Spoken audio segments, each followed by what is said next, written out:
Hello, everyone. Welcome to another episode. I am JB, and of course, with me is Mark Marsh. Hey everybody. So, an interesting topic today. It's almost topical because technically, on the channel, this is a bit of a spin off, right? I think it's a very good one. But today, that's the topic. We're going to be talking about Scooby-Doo spin offs if we want them and some concepts that we have for them. So, Mark, if you want to kick us off, like what would your idea of a Scooby-Doo spin-off would be? Do you think it could work? How would you want it to be kind of sorted? See, I was thinking, so you remember Looney Tunes Back in Action? Oh yeah. I want to see that kind of spin-off where you see the cartoon characters team up with the voice actors as a spin-off show. Because that might work. Because we haven't seen that kind of style done in ages, where it's like real life animation mixed. Because it worked in Space Jam, worked in Looney Tunes Back in Action. And I feel like maybe they can do the same concept, even if it's not meeting up with the voice actors. They can still meet up in real life, so they're solving mysteries in real life, but they're still animated. That makes sense, and certain things are their kind of like style from their universe. It's a bit like when Homer Simpson got transported to the real world. I feel like that element could probably work because I would like to see that kind of like spin off. It's a bit like they've even done something in like the new Spider-Verse as well that was released. Oh gosh, like earlier in the year now. I mean, how mad is it even that it's like nearly the end of the year? It just feels like yesterday that I was watching the New Year's It's fireworks on the TV, and now it's like, going oh too God. quick. Because this is what we're recording this the 8th of November. By the time this goes out, gosh, we've done three, maybe the second week of December this will go out. I don't know. But we're getting on to the end of the year. In fact, we might have to start getting some Christmas slash holiday topics sorted. That'll be fun. But yeah, I like that idea. If it wasn't for the Spider-Verse, I'd be a bit like, is that an outdated concept? But I think with that reintroduction, I think the stage is set for something like that. Now, I kind of am of the belief that a Because I got spin-off. I got a main concept for that one. So you remember in Cyber Chase where they Oh get yeah. beamed into the cyber world? Oh yeah, I Well, love what that. if they get beamed into the real world? It's the reverse. I was like, See, it's I think I genius. heard rumors that they were gonna do something like that. Like that. Oh, that just like yeah, because that could work. That probably explains why they're in the real world, trying to find a way back. I mean, what is your definition of spin-off? Because I'm kind of thinking, well, Velma was meant to be a spin-off, but then I'm a bit like, well, if it's a main cast member, is it a spin-off? Like, what constitutes it being a spin-off? Because I like your idea, but in the back of my mind, I'm a bit like, is that a spin-off or is that a new Scooby-Doo show? If that makes sense. No, I would have thought it would be a spin because it's like going off the rails, doing something That's completely true. different. I guess another term of a concept of spin-off is like doing something that isn't related to the main show, but would it Mm. have to feature the main cast? Why not feature some side characters? See, that's the thing, That's because another concept of, I'm going of a back to like spin-off what because then we Doctor could Who then we could go did. back with Sheriff Bronson. We could do a spin-off Yeah, with him and that's actually where on it's my around him. list. So like that's another spin-off.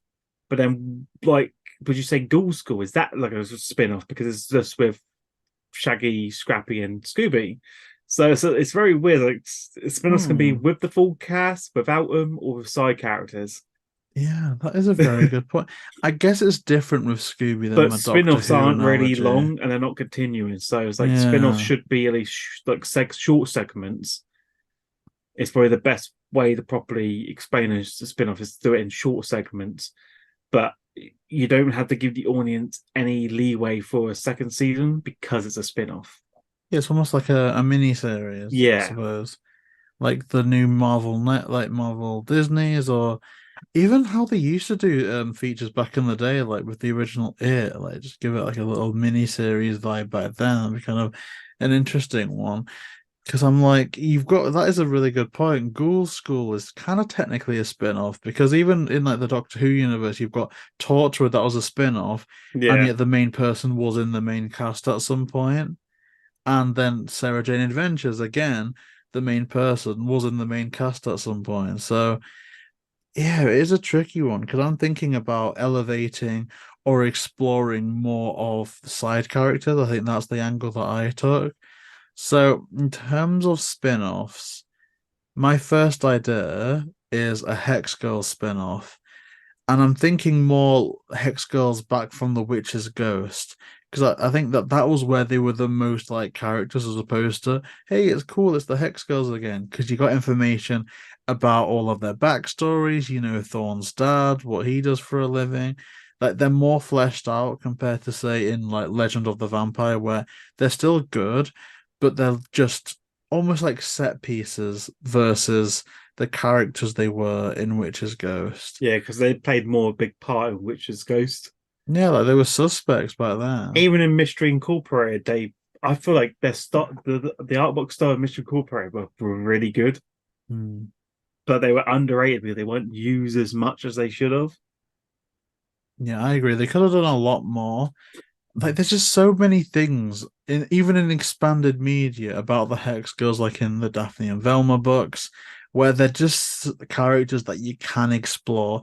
I don't necessarily need it or want it to be an origin story about how they all met, because I mean, yeah, sure, we can see that eventually in flashbacks, but I would rather tell a different story with all them established first, because they could be proper supernatural like beings dealing with supernatural things. Like if you spin it off directly from the Witch's Ghost timeline, it's like, well, maybe episode one is what they did with Ben Ravencroft and Sarah Ravencroft in the book. Like, did they take it somewhere to try and destroy it? Did they try and establish somewhere to contain it? Like, was there anything that they had to do to almost do a protective spell over it to make sure that he doesn't come back? I think that would be a really interesting way to go about episode one or even story arc one. Like if Ben Ravencroft is he's a famous writer, right? In universe, he must have had lots of fans if he's doing bestsellers. He could have a group of followers that knew what he was about, that were supporters of him. Like, imagine that, the Hex Girls versus the cult of Ravencroft, who were trying to get the book back to bring him back to life. Like, I'm just talking That about it, would and be a really good yeah, that I would invest in. like the cult of Ravencroft. I need that because he's gonna have had fans. Imagine the online forums of Ben Ravencroft supporters.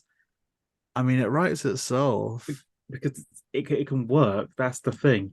Or another good spin-off is do it with the villains Ooh, I like because that.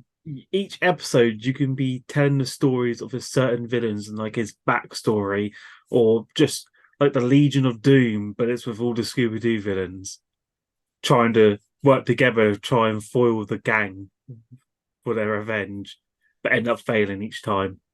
Oh, see, when you said villains, I was thinking more like you could have the Joker, like the Joker movie, except instead of having Joaquin Phoenix putting on makeup and dancing down the stairs, you see a very humanized, near sympathetic Mr. Wickles, you know, why he puts on the suit.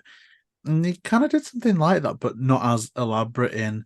Did you see the bonus features of Monsters Unleashed, where it was like they were interviewing Shaggy and Scooby with blurred out faces, and it was like all the monsters in the photos talking about their childhood? No, I don't think I've seen that one. No. It's interesting because it is good, but it's not great. Like, I think it could be great, and that concept is one that I would like to explore. I mean, it could get a bit of freak of the weeky if you do it lesser, because it's kind of easy to think, okay, let's get a person, make them have a bit of a crappy life and a motivation to become a villain, and you can rinse and repeat that formula every time.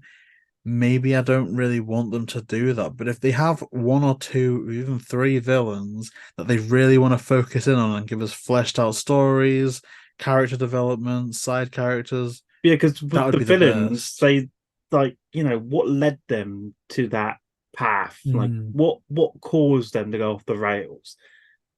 Okay, people say, "Oh yeah, they were in debt," and now like that doesn't really make people go to the dark side instantly because everyone's in debt. But like, what led them to believe?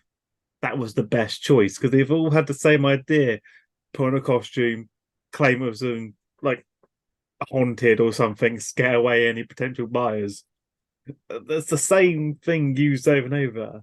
And I reckon maybe there might be a mastermind in the shadows, like nudging them in the right direction. Yeah, a bit like the Master Planner or the Big Man The from Sith in the Spectacular Scooby-Doo Spider-Man. universe. Maybe even Coco Diablo. I was like, Yeah, it's possible. Or even like, because oh, they I did don't know that if you want movie like a about explaining where the costumes come from. I was like, so there must be a main person organizing this. Then, if they got someone that's making all the costumes, so I like that idea. So we've got Hex Girls and villains. And I think we both agree on this one because we've spoken about it a bit in this episode and in the last one as well.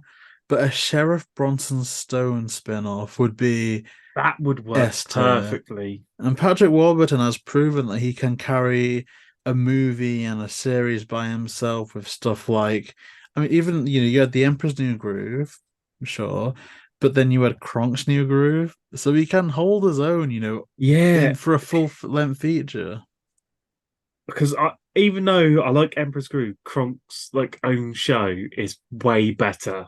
Because I only watch Emperor's New Groove because of Kronk. That's the only reason. Pull the lever, wrong lever. He's Oh, just, and the Angel and Devil. yeah, he's Oh, just, he fits it perfectly. I don't, because he plays Joe Swanson in Family Guy.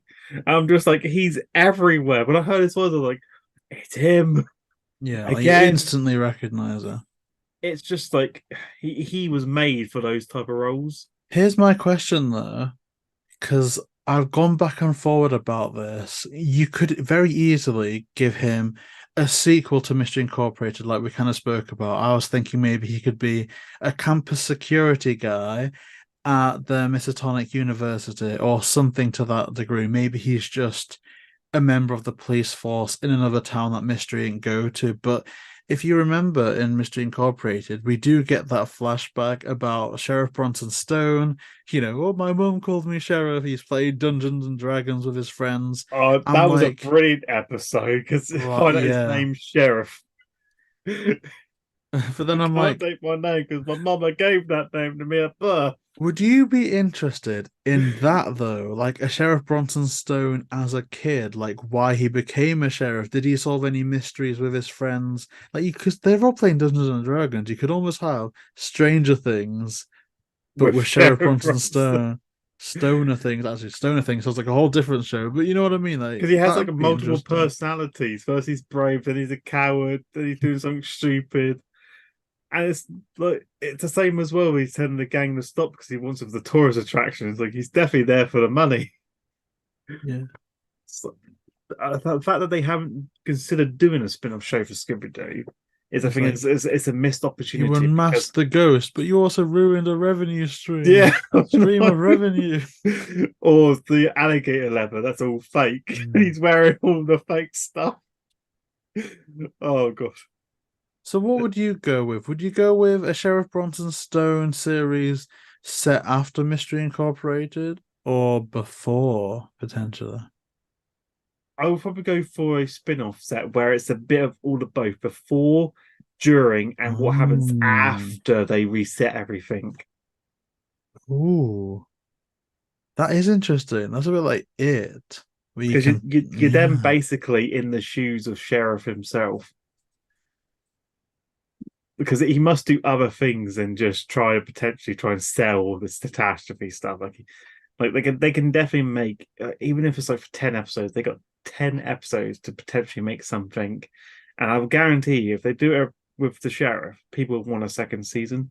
Same with the Hex Girls has potential and leeway to do something because they have solved mystery before because it was shown in new Scooby-Doo movies that or no, the What's Scooby-Doo that they've already solved the Hmm. mystery before they met up with the gang. They were trying to solve something. So they got potential of mystery solving. It'd I be very good. agree. I agree. So, okay, so we both agreed on a Sheriff Bronson Stone. My last concept is, and I should have led with this one because it's my most simple, I feel. But I want Seth Green back as I nearly said Oz then. What was his name in Monsters Unleashed? Patrick, as Patrick, and it's just him. Every episode, he's giving you a tour around the Coolsville Museum from Monsters Unleashed, and he showcases a different costume each time, and that would then transition into live action renditions of those episodes. Now, I don't know if you get a Matthew Lillard back or Nick Pilatus because it's going to be a prequel. So I think you would need live action versions of Shaggy, Velma, Daphne, Fred. But I would like to see that. Like, you know what I mean? Like, you're just going around the museum and then you flash back to that episode, but Yeah, remastered into live action. because if it did a live action, then they would probably have to de-age most of the characters. Like, because the actors will be older. Look, if you look at Matthew, even though he still looks like Shaggy to me, it's just like you would have to de-age him. That'll be with it, or because you need to recast not just young Shaggy, but young Matthew Lillard. Like, who would look like Matthew Lillard in the past? Yeah, Who would look like Sarah Michelle Gellar in the past? But I would be really interested in seeing a series like that because there's so many suits that don't really get highlighted like they should do in that movie. But I would love to just see like remastered episodes, or even in the case of things like the Cotton Candy Glob, like new original scripts. Oh, I'd love that. I'd love that. So, yeah, do you have any other spin-offs that you'd want to suggest or put forward? I don't know. Who did the Hex Girls? Did Sheriff Bronson? I want to like let's do a Scrappy Doo spin-off. That was nearly on my list there. It, That's a it, good it, one. it, It's a even though contender. what did happen to him? Where did he go? How did he get? Did he get betrayed? Did he get abandoned? Did he go home? It's got potential room way to work with Scrappy Doo. Like, well, did he go and form his own party of mystery solving with all the other Scooby Doo cousins? You know what I think would be interesting They could with bring that? Scooby Dum. They could bring back all of I them. really, I know you're not the biggest Scrappy fan, and I understand. But one thing I don't like is the kind of revisionist history that things like Curse of the 13th Ghost movie did, where Velma's like, what's a Scrappy, even though you specifically see them together in scenes. But it's like, we had a timeline reset essentially in Mystery Incorporated. I want to say that they could find a way to use that timeline Oh, reset as a way for them, like for Scrappy to have become displaced in time, yeah, almost a bit like Loki in the Loki series.